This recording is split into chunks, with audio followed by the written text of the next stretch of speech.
Bigger and better. That's what TSMC Taiwan Semiconductor is promising with its $40 billion investment for two manufacturing fabs in Phoenix, Arizona. One is already under construction, creating 4-nanometer chips expected to be ready by 2024. The second fab should produce even more efficient wafers, or fabs, 3 nanometers by 2026 if all goes as planned.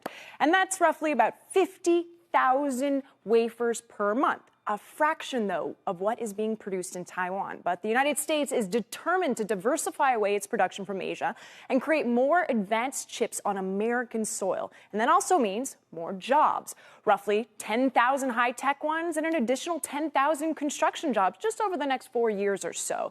TSMC isn't alone in its building endeavors. Intel is building out its fabs in Ohio. Micron has announced new investments. Even foreign firms like Samsung are expanding here.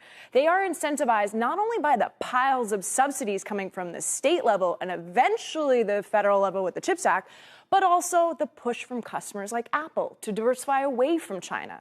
TSMC's presence in the United States also helps with developing new products with U.S.-based clients like NVIDIA. It's not going to be easy. TSMC will have to deal with language barriers, procuring equipment, and finding the talent, Kelly. Wow.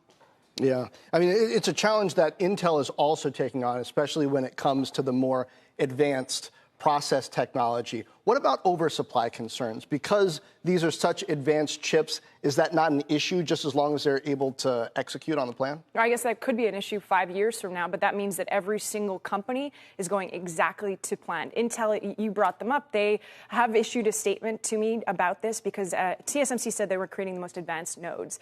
Intel is saying, no, we are also creating a 3-nanometer node as well, and we're working on that from 2023.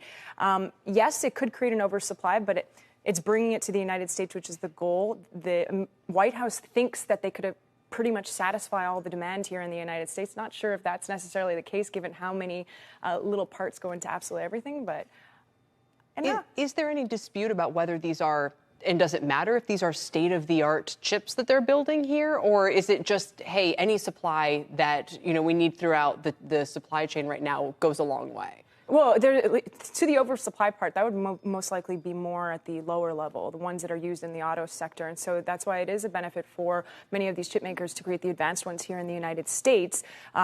Is it going to be something? We need that here. That's something that the United States is lacking, no doubt. But unfortunately, and I just mentioned it very briefly, Taiwan is still going ahead and creating the most advanced ones, the 2-nanometer.